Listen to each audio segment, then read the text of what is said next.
Media के सभी भाई बंधु, दलित भाई बंधु, गरीब भाई बंधु, युवा साथी, क्रांतिकारी नेता, सभी को मैं जय भीम, सभी को प्रणाम, नमस्कार, जय भीम। साथियों, समय ज्यादा नहीं है, लोग जाने और जा रहे हैं।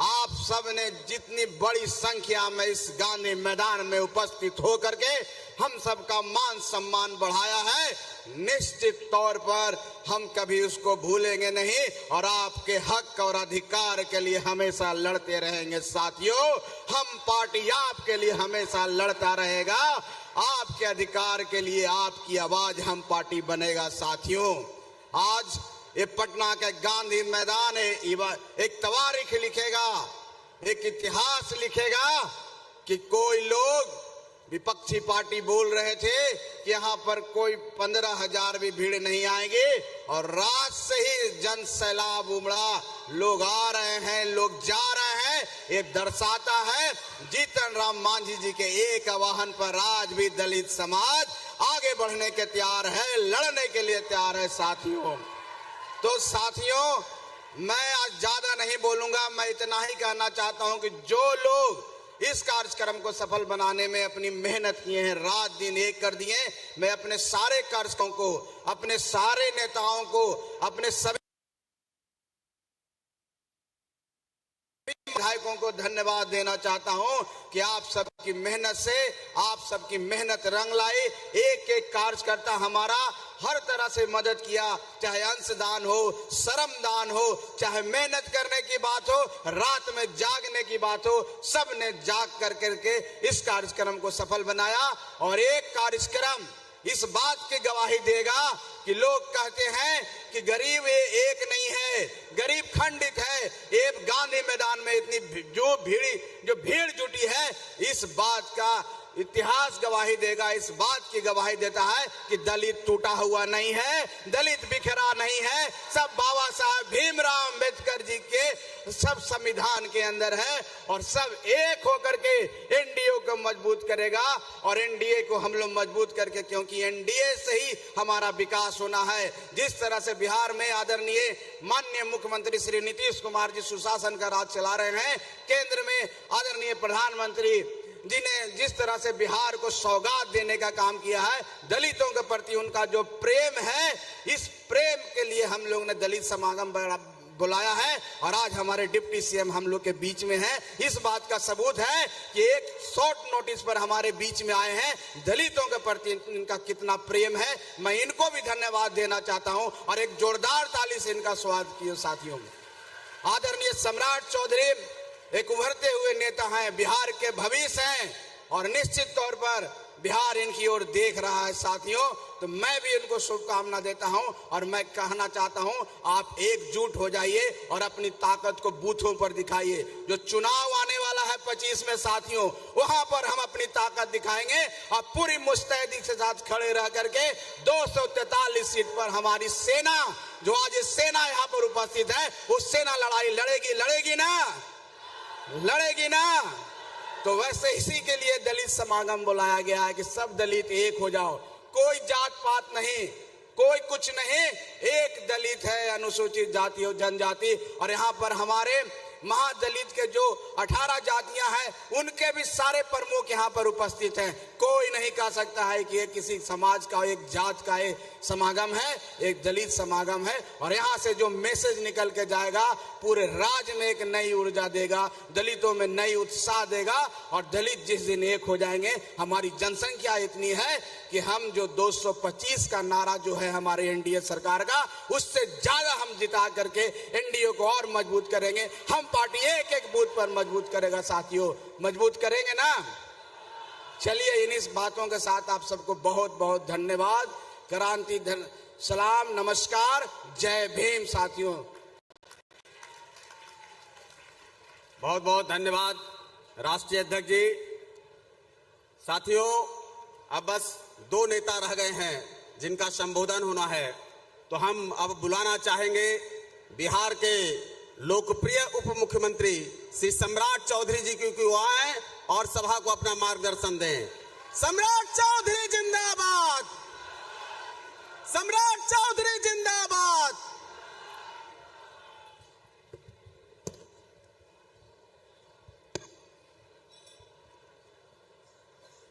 बोलिए जोर से, बाबा साहब अंबेडकर अमर रहे, बाबा साहब अमर रहे, भारत माता की जय जय श्री राम, बोलिए सियावर रामचंद्र की। आज दलित समागम के इस कार्यक्रम की अध्यक्षता कर रहे हमारे नेता और देश के नेता, और जिन्होंने बिहार जैसे राज्य में मैं कभी आदरणीय मुख्यमंत्री रहे हैं हमारे जीतन राम मांझी जी, और मैं इनके नेतृत्व में भी मैंने काम किया है। इसलिए मैं आज दलित समागम के लिए मैं विशेष तौर पर आदरणीय जीतन राम मांझी जी को बधाई और धन्यवाद देता हूं कि पूरे बिहार के दलितों को जोड़ने का काम किया। हमारे भाई, मित्र, साथी, और जिन्होंने पूरे बिहार के तमाम दलित समाज को जोड़ने का काम किया, आदरणीय संतोष मांझी जी को भी मैं विशेष तौर पर बधाई देना चाहता हूं। इस मंच पर उपस्थित हमारे साथी डॉक्टर अनिल कुमार सिंह जी, जो माननीय विधायक हैं और जो हिंदुस्तानी अवाम मोर्चा के प्रदेश के अध्यक्ष हैं, माननीय विधायक ज्योति मांझी जी, माननीय विधायक प्रफुल्ल कुमार मांझी जी, माननीय विधायक श्रीमती प्रफुल्ल मांझी जी, दीपा मांझी जी, और इस मंच पर उपस्थित संचालन कर रहे हमारे छोटे भाई आदरणीय श्याम सुंदर रमन जी, सरन जी, और कई साथी यहाँ इस मंच पर उपस्थित है साथियों। और इस मंच के सामने उपस्थित दलित समाज से आए हुए इस पूरे गांधी मैदान को भरने वाले तमाम भाइयों, नौजवान साथियों, बुजुर्गों, माताएं, बहनों, आज साथियों देश विकसित हो रहा है। देश के यशस्वी प्रधानमंत्री नरेंद्र मोदी जी के नेतृत्व में ये भारत बढ़ रहा है और विकसित भारत बनाना है साथियों। 2047 में ये नया भारत बनाना है, और नया भारत तब बनेगा जब दलितों को उचित सम्मान देने का काम भारत और बिहार की सरकार करेगी। सर, इसमें कहीं में दो मत नहीं है। आज देश के यशस्वी प्रधानमंत्री जी जब से इस देश के प्रधानमंत्री हुए, याद कीजिए बाबा साहब अंबेडकर का जो सपना था, चाहे वो जो कर्म भूमि रहा बॉम्बे, जहां बाबा साहब अंबेडकर के लिए पूरा स्मारक बनाने का काम किया गया, दीक्षा भूमि जो नागपुर में है उसको स्थापित करने का काम किया गया, पूरे देश में एससी और एसटी वर्ग के लोगों के लिए पूरा चिंता करने का काम किया। लोग कहते थे हम सेकुलर हैं, लेकिन याद कीजिए साथियों, इस देश का, भारत का अंग कश्मीर था, जहां कोई आरक्षण नहीं था। मोदी जी आए तो वहां भी आरक्षण देने का काम मोदी की सरकार ने किया है साथियों। और आज यहां पर तो आप देखे हैं 2005 के पहले कोई आरक्षण नहीं था। आदरणीय मुख्यमंत्री नीतीश कुमार जी जब 2005 में आए, जीतन राम मांझी जी सरकार में मंत्री बनकर आए, तब जो है पंचायती राज में आरक्षण की व्यवस्था हुई साथियों। और इस देश में जब जब आरक्षण रहा है साथियों, याद कीजिए बाबा साहब भीमराव अंबेडकर, जब इस देश में संविधान सभा की व्यवस्था थी, 1950 में जब संविधान बाबा साहब अंबेडकर बना रहे थे, तब भी जनसंघ उनके पीठ पर खड़ा होकर डॉक्टर श्यामा प्रसाद मुखर्जी उनके खड़े थे। और इस देश में दलितों के बिना कुछ नहीं हो सकता है साथियों। और भगवान राम को भी एक युवराज राम से भगवान बनाने का काम किसी ने किया था तो माता सबरी ने किया था। यदि माता सबरी के जूठे बैर नहीं खाए होते तो भगवान राम नहीं कहलाते। इसलिए जातियों, इस देश की अर्थव्यवस्था को खड़ा करना है, आपको पढ़ना पड़ेगा, आगे बढ़ना पड़ेगा, और आपके बिना यह देश नहीं बढ़ सकता। देश का 20% आबादी आप हो, और बिहार में भी आपकी आबादी, लोग कहते थे 16% है। लेकिन जब नीतीश कुमार जी ने 2022 में आपका जातीय जनगणना किया तो 16 से बढ़कर दलित समाज 20% से अधिक पूरे प्रदेश में हो गया साथ। और आप जान लीजिए साथियों, अभी आप 36 सीटों पर बिहार में चुनाव लड़ते हैं, दलित समाज के लोग लड़ते हैं। लेकिन जैसे ही आपका आरक्षण बढ़ेगा और 2029 का चुनाव आएगा तो आपको जानकर आश्चर्य होगा कि आज 36 लोग एमएलए होके आते हैं तो 70 लोग एमएलए बनकर दलित समाज से आने का काम करेंगे साथियों। और हम लोग जब सरकार में आए साथियों, 28 जनवरी 2024 को जब हम लोग सरकार में आए साथियों, तो हम लोगों ने कई फैसले लिए जिसके माध्यम से दलित समाज के लोगों को मुख्य धारा में लाने का प्रयास किया जा रहा। अभी हमारी बहनें, हमारी जो दलित समाज की बहनें थी, उनके लिए जिला में कोई स्तर पर कोई व्यवस्था नहीं था कि हॉस्टल में रहकर पढ़ सके। तो आदरणीय नीतीश कुमार जी के नेतृत्व में हम लोगों ने फैसला लिया, सावित्रीबाई फूले के नाम पर सभी 3800 जिले में एक छात्रावास बनाने का काम नीतीश कुमार की सरकार करेगी साथियों। और जिसमें सिर्फ दलित बहनें हमारी पढ़ाई कर पाएगी। इसके साथ साथ कई योजना चल रही।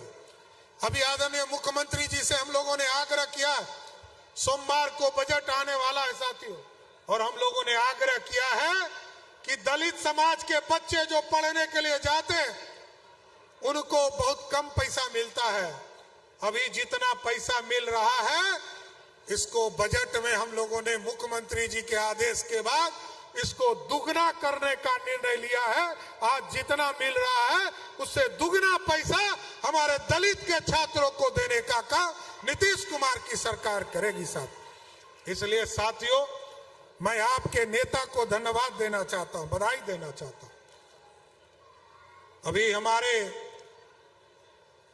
आदरणीय जीतन राम मांझी जी के नेतृत्व में बिहार बढ़ रहा है। ये लगातार नेता के तौर पर जितने मुद्दों को उठाने का काम किया है वो आगे बढ़ रहा है। इसलिए मैं आज दलित समागम के माध्यम से जरूर आश्वस्त करना चाहता हूं, संतोष मांझी जी हमारे भाई हैं और जिस तरह पूरे बिहार के दलितों को जोड़कर यहाँ लाने का काम किया है, सबको बुलाने का काम किया है, सबको जोड़ने का काम किया है, हम जरूर आश्वस्त करते हैं कि दलित समाज के किसी भी कष्ट में यदि हम लोगों को आपके पसीने में यदि हमको खून भी देना पड़े तो सम्राट चौधरी कभी पीछे हटने का काम नहीं करेगा साथ। इसलिए संतोष जी को और आदरणीय हम लोगों के नेता आदरणीय जीतन राम मांझी जी को मैं फिर से धन्यवाद देता हूं कि बाबा साहब अंबेडकर के सपनों को आप पूरा करने का काम कीजिए। बहुत बहुत धन्यवाद। बहुत बहुत धन्यवाद माननीय उप मुख्यमंत्री जी। साथियों, अब वो घड़ी आ गई है जिसके इंतजार में हम सब थे।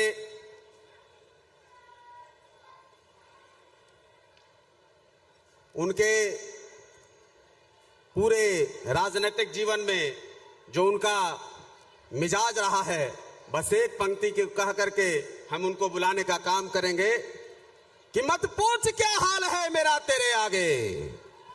जीतन राम मांझी जी अपने पूरे राजनीतिक जीवन में यही करते रहे हैं कि मत पूछ क्या हाल है मेरा तेरे आगे, तू देख क्या रंग है मेरा तेरे आगे। जीतन राम मांझी का रंग आने वाले जमाने में और तेज होगा और लोग देखेंगे। अब हम बुलाना चाहते हैं पार्टी के संरक्षक, बिहार सरकार के पूर्व मुख्यमंत्री, भारत सरकार के कैबिनेट मंत्री श्री जीतन राम मांझी साहब को कि वो आए और सभा को संबोधित करें। जीतन राम मांझी जिंदाबाद, जीतन मांझी जिंदाबाद, जिंदाबाद जिंदाबाद, जीतन मांझी जिंदाबाद, जिंदाबाद जिंदाबाद। जीतन रही है आंधी है, बिहार काया गांधी है।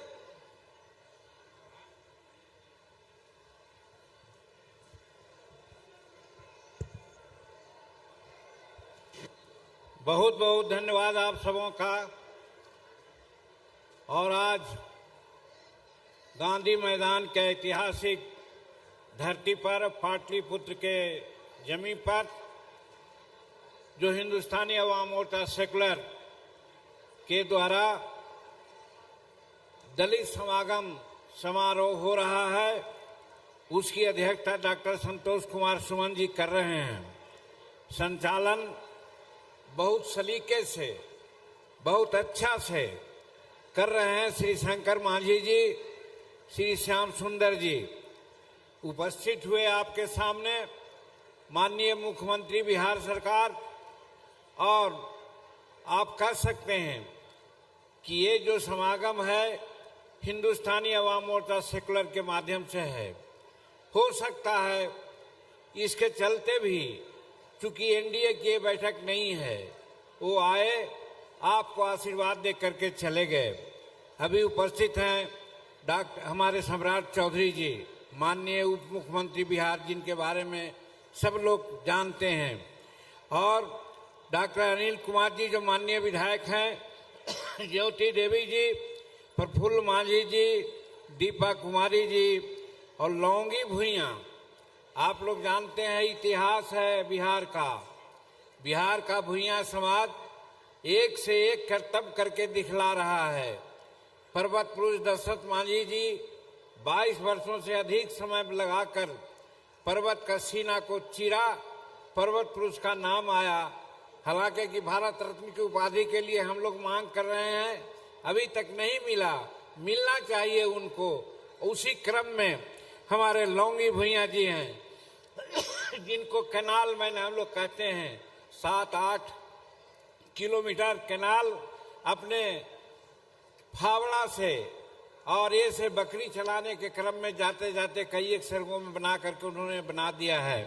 उसी तरह से यहाँ पर उपस्थित हैं वीरेंद्र कुमार सिंह जी, रमेश जी, कौशलेंद्र कुमार सिंह जी, राजेश कुमार पांडे जी, इंजीनियर देवेंद्र मांझी जी, रोमित कुमार जी, नीलेश सिंह जी, शंकर मांझी जी, नंदलाल मांझी जी, श्याम सुंदर जी का तो नाम हम लोग लिया ही है, और यहाँ पर उपस्थित हैं श्री शक्ति सामंत जी, Kamlesh Singh ji, professor DN Singh ji, commander जी, राधे श्याम प्रसाद जी, दिलीप यादव जी, अशोक कुमार जी, राजेश्वर मांझी जी, फैज सिद्दीकी साहब, रजनीश कुमार जी, विनोद कुमार जी जो केरल से आए हैं, रजनीश जी दिल्ली से आए हैं, स्वामी त्रिलोकीनाथ जी दामनदीप से आए हैं, हम उनका स्वागत विशेष रूप में करते हैं। उसी प्रकार से रणधीर कुमार जी जो दादर नागर हवेली से आए हैं, और साधन तालुकदार जी और संदीप धर जी ये पश्चिम बंगाल से आए हैं, कमाल परवेज जी और अस्मिता शर्मा जी, सुनीता अशोक जी, पंपी शर्मा जी, सुनील चौबे जी, सुरेंद्र कुमार सुनील जी, प्रभात भूषण जी, श्रीवास्तव जी, रत्नेश पटेल जी, अविनाश कुमार जी, संजय वाल्मीकि जी, नीरज पटेल जी, रविंद्र शास्त्री जी, महात्मा जी, कमालुद्दीन खां साहब, टुट्टू खां साहब, शकील अहमद साहब, संजर आलम जी, रामायण राजभर जी जो उत्तर प्रदेश से आए हैं, संतोष सागर जी, आयुष कुमार जी, आकाश कुमार जी, भीम सिंह जी, डॉक्टर शशि शिव टहल मांझी जी, सुमन जी और रूबी देवी जी, श्रीमती पार्वती देवी जी, श्रीमती पूर्मा देवी जी, पूनम जी, और यहाँ पर उपस्थित सभी सम्मानित साथियों और मीडिया के भाइयों बहनों, और यहाँ पर उपस्थित घंटों से हम लोग की बात सुनने के लिए आए हुए नौजवान साथियों, बच्चों, महिलाओं और अन्य समागत सज्जन, एक बात हम अभी कहना चाहते हैं। आप लोग बिहार के कोने कोने से अपना समय बर्बाद करके हम लोग के सुनने के लिए आए हैं। थोड़ा धैर्य आप लोग रखते, ये थोड़ा अच्छा नहीं लग रहा है। बाहर के लोग आएंगे, हमारी एकता के लिए हम आए हैं, हम एकता प्रदर्शित करने के लिए आए हैं। अगर आप जा रहे हैं तो हम समझते हैं कि लोग के दिल में यही आएगा कि लोग भाड़े पर आए हैं और चले गए हैं। इसलिए हम आह्वान करते हैं कि आप समागम में आए हैं, दलित समागम में आए हैं, तो सबों की बात सुन करके जाइए और सुनिए ही नहीं, उसको अमल कीजिए ताकि आगे आने वाला राजनीति में आपको फायदा हो। आज दलितों की समस्या अनेक है, सब कोई जानते हैं। आप कटोरा लेकर के घूमते हैं, लेकिन आज दलित की बात कहने के लिए, सुनने और सुनाने के लिए आए हैं तो आप जल्दीबाजी कर रहे हैं। ये अच्छी बात नहीं है। इसलिए जाने वाले सभी भाइयों को कहना चाहते हैं, हम लोग 5 बजे तक नहीं रखने जा रहे हैं, 3 बजे तक नहीं रखने जा रहे हैं, मात्र आधा घंटा पौन घंटा में आप लोगों को छोड़ेंगे। इसलिए जो जहां हैं, काफी संख्या में आए हैं, कहने की कोई जरूरत नहीं है, लेकिन एक साथ आप नहीं दिख रहे हैं, ये हमारे समागम में थोड़ा सा खलल लगता है, ऐसा हमको लगता है।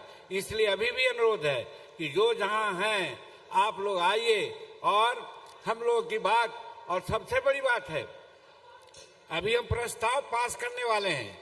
क्या प्रस्ताव पास करने वाले हैं? आप गांव घर में जाइएगा तो लोगों को सुनाइए और उसके आधार पर राजनीतिक निर्णय लेने की जरूरत है। बाबा आम्बेडकर ने कहा था कि राजनीति एक चाबी है और विकास एक ताला है। यदि चाबी आप हाथ में नहीं लीजिएगा तो ताला नहीं खुलेगा। आज तक यही स्थिति है आपकी। आप चाबी नहीं पकड़ पाए हैं, राजनीति पर आपका पकड़ नहीं है, इसीलिए आज आप कटोरा लेकर के घूम रहे हैं। आज संतोष कुमार सुमन जी और उनके सभी लोग जो संयोजक हैं, हम धन्यवाद देना चाहते हैं। बहुत मशक्कत से आप लोगों को यहाँ जुटाने का काम किए हैं। काफी संख्या में आप आए हैं, इसमें कोई दो मत नहीं, लेकिन एक जगह अगर होते तो शायद दूसरे के दिमाग में बहुत तरह की बात आती। अभी भी हम कहना चाहते हैं, जहाँ कहीं भी आप हो, थोड़ा देर ठहर जाइए, रुक जाइए और जो प्रस्ताव पारित हो रहा है उसको सुन लीजिए, उसके बाद जाइए। यही कहना चाहते हैं, तभी आपको आने की सार्थकता है। नहीं तो आप गाड़ी से आए हैं, समय बर्बाद करके आए हैं, आपका समय इतना आसान और सस्ता नहीं है। इसलिए यहाँ से आइए तो कुछ लेके जाइए। यही हम जाने वाले लोगों से कहना चाहते हैं, थोड़ा सा धैर्य रखिए। भाइयों बहनों, बहुत बात हम नहीं कहना चाहते। एक बात जरूर है कि हम शेड्यूल कास्ट के लोग और शेड्यूल ट्राइब्स के लोग हिंदुस्तान में आबादी के दृष्टिकोण से हम सबसे ज्यादा हैं। 30% से नीचे हम लोग नहीं हैं, लेकिन सत्ता किसके हाथ में है आप लोग जानिए। बाबा आम्बेडकर ने हमको दलित बनाया था, हमको अनेक जात में बांटने का काम नहीं किया था, और एक दलित के रूप में ही 1956 में ये बौद्ध धर्म को अपना करके वो दुनिया से चले गए। हम लोगों को सीख लेना चाहिए कि बाबा साहब जो हमको उदाहरण पेश करके गए हैं उसको हम लोग कम से कम अब माने। हो सकता है हमारे पीढ़ी के लोग नहीं समझे, लेकिन अब नौजवान साथी जो हैं 25 वर्ष, 30 वर्ष, 40 वर्ष के, उनके कंधों पर ये जिम्मेदारी आई है कि आप समझिए, अब बाबा साहब जो कह के गए हैं उसको समझ करके आप अमली जमा पहनाइए, और जब अमली जमा पहनाइएगा तो सत्ता आपके हाथ में होगी। और आज कहते हैं हमको इंदिरा आवास दे दो, आज कहते हैं हमको 5 डिसमिल जमीन दे दो, आप कहते हैं हमारे बच्चों को पढ़ा दो। ये कहने की जरूरत नहीं है, आप खुद करने लायक हैं, बशर्ते कि आपकी 30% की जो आबादी है वो एक हो करके राजनीति की इच्छा व्यक्त करे। वो ऐसा नहीं कर पाए हैं, तो इसलिए आज ये समागम है। यही लिए हम लोग आप लोगों को यहाँ बुलाने का कष्ट किया है कि आप लोग आए। और 2025 में चुनाव होने वाला है। 2025 में हम लोग सम्मिलित निर्णय लें और अपने मन की सरकार को बनावें जो आपका काम कर सके। और कौन काम है उसका तो अभी मांग पत्र में बातें आएगी, लेकिन जो प्रमुख बातें हैं हम कहना चाहते हैं। मेरे भाइयों, अभी सुप्रीम कोर्ट ने एक निर्देश दिया है हम लोगों को, भारत सरकार को, कि शेड्यूल कास्ट जो हम लोग अभी हैं, दलित नहीं हो पाए हैं, शेड्यूल ट्राइब्स हैं, हम लोग एक नहीं हो पाए हैं। इसका उपाय यही है कि हम कैसे इसको बढ़ावें। इसके लिए उन्होंने कहा है कि समाज में वर्गीकरण होना चाहिए और वर्गीकरण का कुछ राज्यों ने फॉलो किया है, लेकिन हम कहना चाहते हैं, हमारा एक थीसिस है और ये बिहार सरकार के संचिकाओं में भी लिखी हुई बात है कि हमने कहा है कि बाबा साहब को हम मानने वाले हैं। बाबा साहब ने कहा था हमारा गरीबी का मानदंड ये नहीं है कि हम भूखे हैं, हमारे गरीबी का मानदंड ये है कि हम अंगूठा छाप हैं, हम पढ़े लिखे लोग नहीं हैं। इसलिए बाबा अम्बेडकर साहब ने कहा था कि जो पढ़ेगा वो गरजेगा, इसलिए कि पढ़ाई और शिक्षा शेरनी का दूध है, जो दूध पिएगा वो गरजेगा। हम लोगों को आज दूध नहीं मिल रहा है, पढ़ाई ठीक से नहीं हो रही है, इसकी जरूरत है। इसीलिए हमारा बाबा साहब ने कहा, और आज जो वर्गीकरण का मामला है, आज हमारे समाज में जनरल समाज 80-85% साक्षर हो गया है। हमारा शेड्यूल कास्ट का समाज 30%, 32% के आसपास हो गया है साक्षर।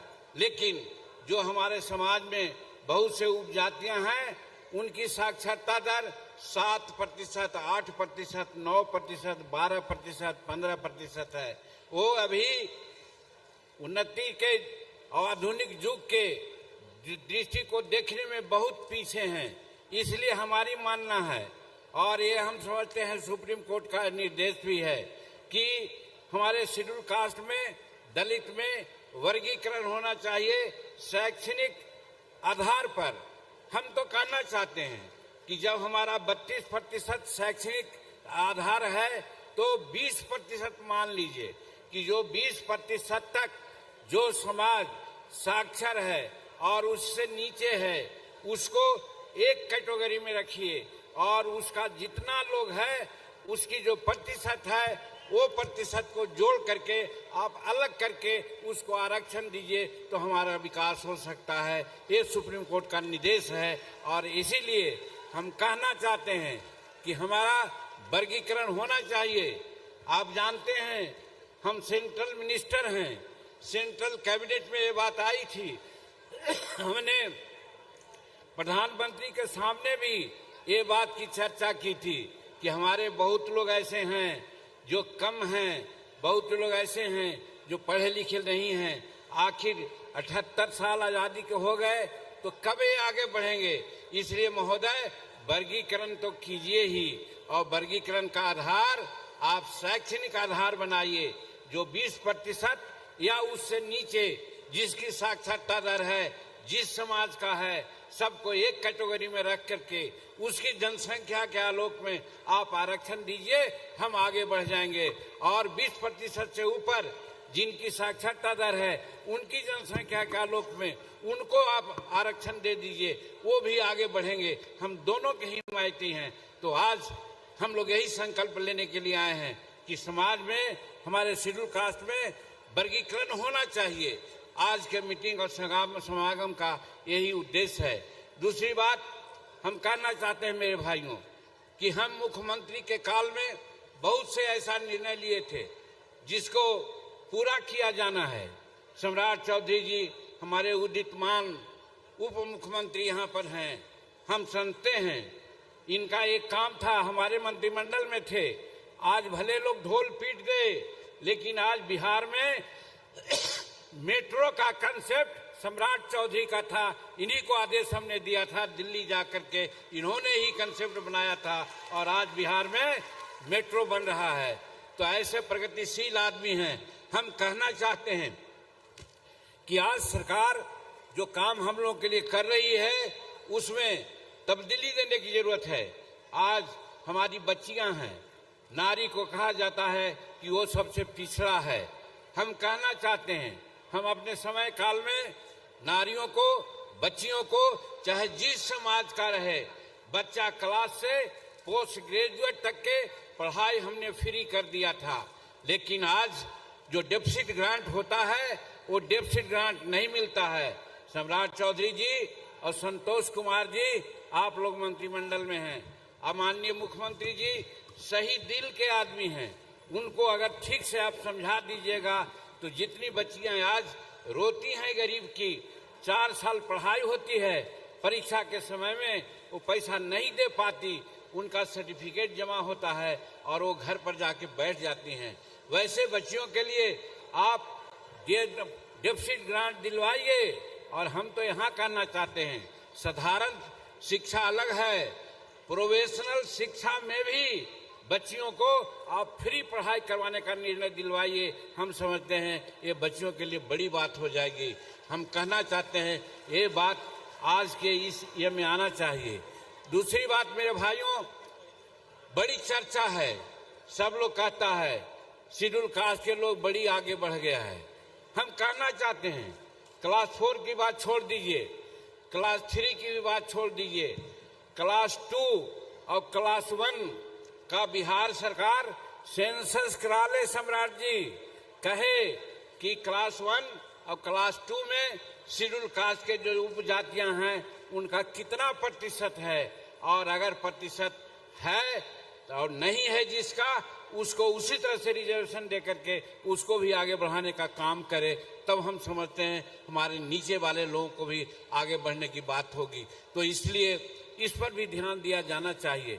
हम यहाँ हमारे जब हम 18 जाति की बात करते हैं तो केंद्र में सफाई कर्मचारी आयोग है, अन्य राज्यों में भी है, लेकिन बिहार में क्यों नहीं है सफाई कर्मचारी आयोग?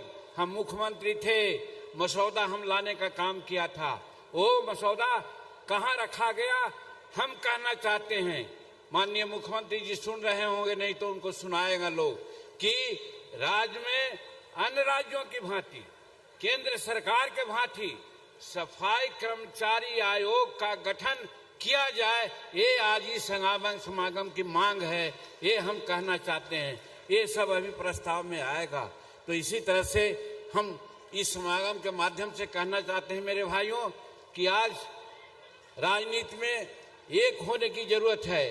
अगर एक नहीं होइएगा तो अभी 78 वर्ष में, जैसा पहले मैंने कहा कि हम लोग कटोरा लेकर के घूम रहे हैं, आगे भी घूमते रहिएगा। इसलिए 2025 के चुनाव में एक होकर के निर्णय लेने की जरूरत है।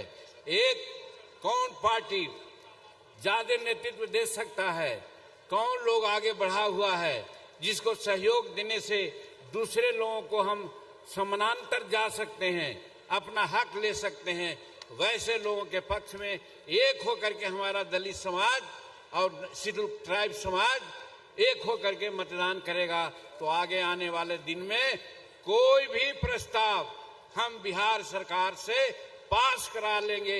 इसलिए इस समागम की आवश्यकता हुई है, इसलिए हम लोग यहाँ पर आए हैं।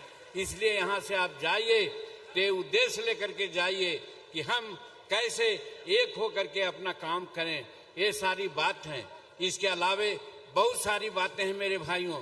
हम समझते हैं कि जैसे हमारे भूमिहीन लोग हैं, भूमिहीन में जब हम मुख्यमंत्री थे तो 5 डिसमिल जमीन देने का हमने कैबिनेट में पारित कराया है।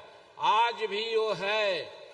दोनों मंत्री आप लोग यहाँ पर हैं, माननीय मुख्यमंत्री से भी कहना चाहते हैं कि बिहार में 5 डिसमिल जमीन, बास्केट जमीन का पर्चा नहीं मिल रही है। 1-2 जगह मिल रही है, बाकी जगह 3 डिसमिल लोग अपनाता है। क्यों?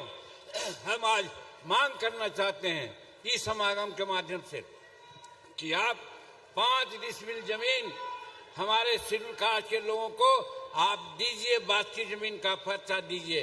और बिहार सरकार उस तर्ज पर जैसे केंद्र सरकार और दूसरे राज्य के लोग बनाता है मकान, उस प्रकार का मकान बना के दीजिए। यहाँ मकान बनाने की जो तरीका है बहुत गलत तरीका है। 1 कोठी बना देते हैं, 2 कोठी बना देते हैं, उससे काम नहीं चलता है। आप 2-3 कोठी बरामदा के साथ किचन दीजिए, शौचालय दीजिए। इस तरह का अगर आप बना के देते हैं अच्छा मकान जो आज 21वीं शताब्दी में हमारे रहने लायक हैं, तब समझा जाएगा कि आप दलितों के प्रति कुछ सोच रखते हैं। तो ये भारत सरकार से भी कहा है, आपसे भी कहते हैं कि कि आप देते हैं तो ठीक से हमको आवाज दीजिए जिसमें हम रह सकेंगे। इसलिए ऐसा 5 डिसमिल जमीन की व्यवस्था कीजिए और मकान ठीक बनाइए। और उसके अलावा बहुत काम नीतीश कुमार जी ने किया है। प्रधानमंत्री जी भी यशस्वी हैं, भारत को आगे बढ़ाने के लिए अनेकों काम कर रहे हैं।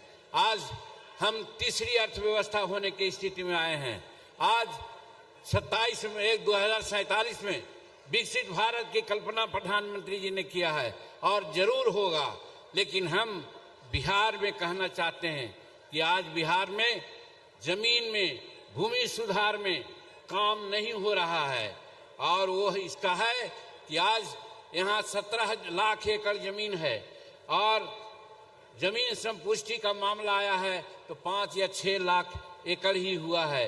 अगर सभी जमीनों का डिमांड संपुष्टि अब करा देते हैं और यहाँ के लोगों को बास देते हैं तो यहाँ 11 लाख या 12 लाख लोग हैं जिनको भूमि नहीं है। सबको एक एकड़ जमीन मिल जाएगी। एक बात। और दूसरी बात महोदय कहना चाहते हैं, आपने जो भी जमीन दी है, चाहे बास्केट का दिया है या आप परमाना से दिया है, हमने असेंबली में भी कहा है, हमारे माननीय मुख्यमंत्री नहीं समझ सके, इसलिए कुछ उस समय नहीं कुछ बातें हुई। मैं कहना चाहता हूं कि आज जितने जमीन भी आप परमाना में दिया है, पर्चा में दिया है, 80% जमीन बेकब्जा में है, दूसरा लोग कब्जा कर लिया है। उसको अभियान चला करके आप छुड़वाइए, अतिक्रमण से हटाइए उन लोग को। ये काम आप कीजिए। ये हमारा समागम का ये है। हमारा गंदी बस्तियों में रहने वाले लोग हैं, उनका निवास की भी व्यवस्था किया जाए। इस तरह से अनेकों काम है जो आप कर सकते हैं। हम विशेष रूप में अपने समागम में आए हुए नौजवान साथियों को कहना चाहते हैं, हर संभव हर बात है। बाबा साहब ने कहा था, सुन लो मेरे अंबेडकर भाई, अंबेडकर जी को चाहने वाले, अंबेडकर साहब ने कहा था, बांटो कोई चिंता नहीं, लेकिन अधिकार लेने के लिए एक हो जाओ। ये बाबा अंबेडकर ने कहा था। आज उसकी जरूरत है, आज उसकी जरूरत है। आज बाबा साहब को तुम नहीं चाह रहे हो, भुला गए हो, इसके लिए आज 78 साल में भी कटोरा लेके घूम रहे हो। इसलिए बाबा अंबेडकर साहब की वो बात कि आपस में बटे रहो, कोई बात नहीं, जुटने का प्रयास करो, लेकिन अधिकार यहाँ लेने का मामला हो वहाँ एक हो जाओ। जैसे आज दलित समागम के माध्यम से एक होने का प्रयास किया है, इसको चालू रखो, सत्ता तुम्हारे हाथ में आएगी, तुम जो चाहोगे करवा लोगे। यही आज का संदेश है। ऐसे बहुत सारी बातें हैं, समय हो गया है, ज्यादा रोकना नहीं चाहते हैं और प्रस्ताव भी आपके सामने आने वाला है। सिर्फ और सिर्फ एक ही बात कहते हैं कि बाबा साहब ने जो रास्ता दिखलाया है, संत रैदास जी ने कहा है कि जात पात पूछे नहीं कोई, हरि के भजय सो हरि के होई। हरि का भजन का मतलब जो काम करने वाला है, एक साथ भगवान को मानने वाला है, वो ही सब अच्छा होता है। इसलिए हम लोग एक होकर के काम करो।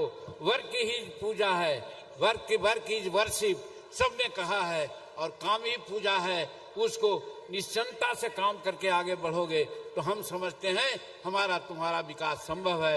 यही नौजवान साथियों को आज हम संदेश देना चाहते हैं और इस समागम का यही संदेश लेकर के जाओ कि 2025 का चुनाव में, क्योंकि पहले तक तो तुम बटा रहा, हमको ये याद आती है एक बात कि 4 गज 24 गिरा, अंगुल अष्ट प्रमाण, एते पर सुल्तान खड़ा है, मत चूको चौहान। और तबर बार चूका तो दुर्गति हुई देह की देश की, अबर बार चूकोगे तो दुर्गति होगी देह की। चंद्रवरदाई का एक कथन कह करके कि मत बटो, बटने के साथ तुम्हारे साथ नाइंसाफी हुई है, और अगर एक हो करके चलोगे तो तुम्हारे सत्ता तुम्हारे हाथ में होगी। यही कह करके हम बहुत बहुत धन्यवाद देते हैं संतोष जी और लोक आयोजकों को जो आज दलित समागम की बात की है, उनको हम धन्यवाद देना चाहते हैं और कहना चाहते हैं कि जो प्रस्ताव है उसको पढ़ करके सब लोगों से पारित करवाइए और बिहार सरकार और भारत सरकार को आप दीजिए। हम समझते हैं कि आपका काम होगा। इन्हीं चंद शब्दों के साथ बहुत बहुत धन्यवाद, बहुत बहुत शुभकामनाएं।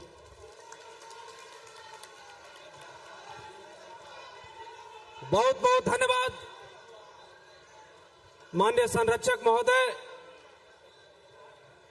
और अब समापन के पहले जितेंद्र जी और धर्मेंद्र जी, हाँ, दोनों साथी हैं, कृपया मंच के सामने आ जाएं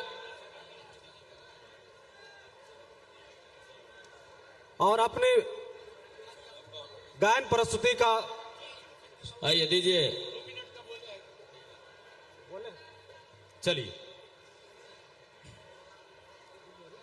हेलो,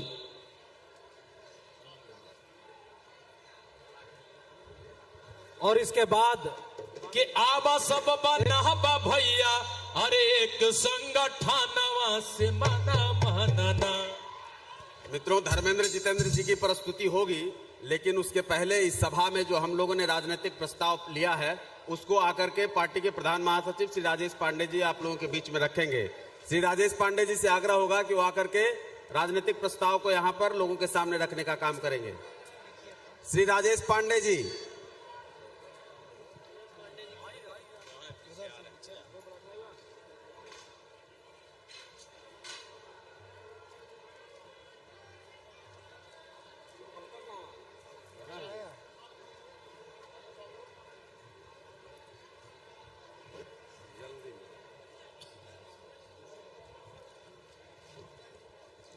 बहुत बहुत आज के इस बैठक में, ये कार्यक्रम में हम लोगों ने जो कुछ राजनीतिक प्रस्ताव लिए हैं वो इस तरह से है। हारमोनियम में बाबा साहब भीमराव अंबेडकर की दीक्षा भूमि नागपुर में विशाल प्रतिमा की स्थापना की जानी चाहिए। सभी वर्गों के बेटियों के लिए, जितनी भी जो भी समाज की बेटियां हैं, सभी वर्गों के बेटियों के लिए सबरी सम्मान योजना लागू किया जाए। पेंशन की न्यूनतम राशि, जो जितने तरह का पेंशन है, विधवा पेंशन, वृद्धा पेंशन, जो पेंशन मिलती है, वो पेंशन की न्यूनतम राशि 2000 रुपया प्रति माह की जाए और इसे महंगाई भत्ते के तर्ज पर हर वर्ष बढ़ाया जाए। बालिकाओं के लिए शिक्षा को पूरी तरह से निःशुल्क किया जाए ताकि हर बेटी को बेहतर भविष्य मिल सके।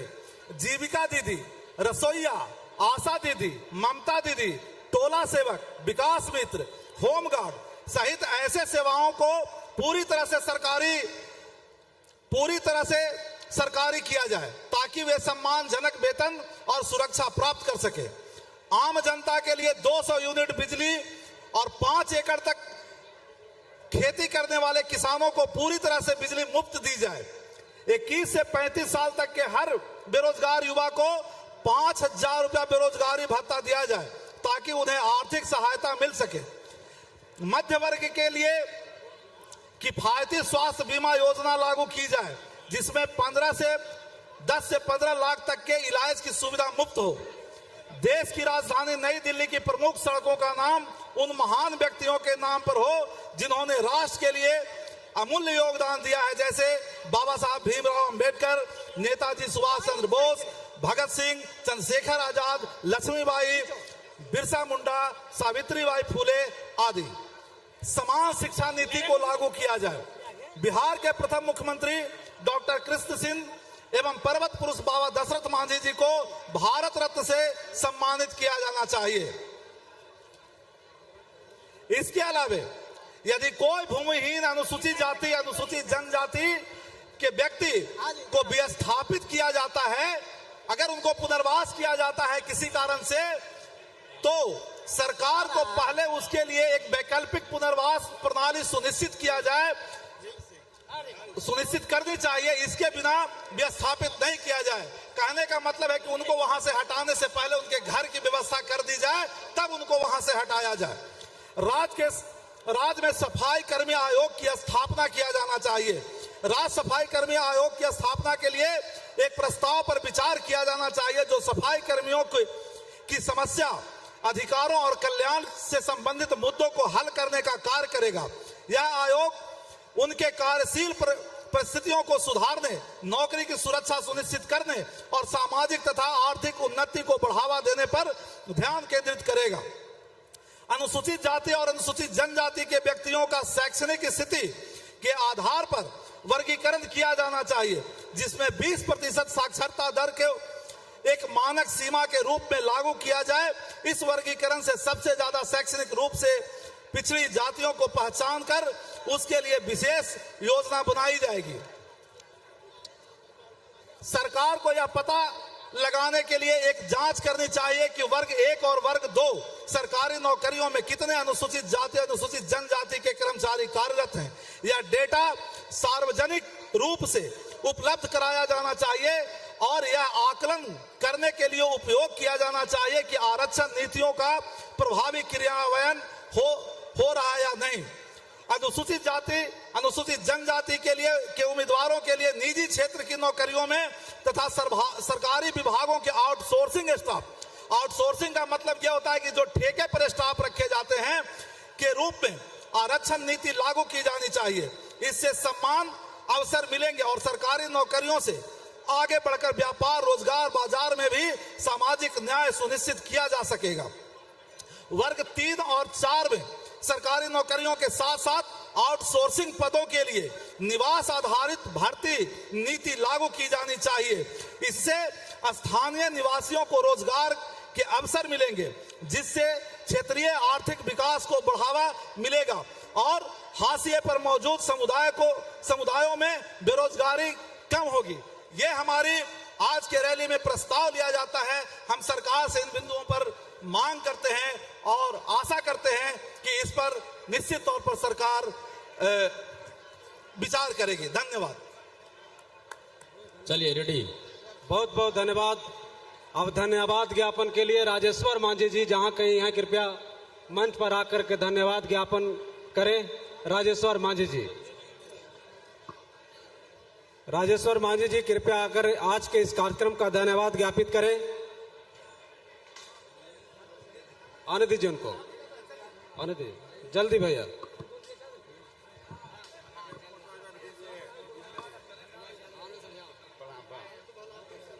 भला ये दलित समागम में आए हुए हिंदुस्तानी अवाम मोर्चा के सभी साथियों को, सभी को बधाई और इस सभा को शोभा बढ़ाने का काम किए हैं। साथियों, हम लोग के बीच हम लोग के संचालन कर रहे हैं इस समागम के शंकर मांझी और यह अध्यक्षता हम लोग के युवा सम्राट पार्टी के राष्ट्रीय अध्यक्ष और बिहार के मंत्री डॉक्टर संतोष कुमार सुमन जी, हम लोग के संस्थापक पार्टी के संरक्षक और केंद्रीय मंत्री जीतनराम मांझी साहब, साथियों, और इस दलित समागम में हम लोग के बिहार के मुखिया माननीय नीतीश कुमार जी आपके बीच आए, आपके बिहार सरकार के उप मुख्यमंत्री सम्राट चौधरी जी, आपके सभी आके रफीक आपको मान सम्मान बढ़ाने का काम किए। इसे समाप्त किया। हम अपने तरफ से पुनः फिर बधाई देते हैं। चलिए, हाँ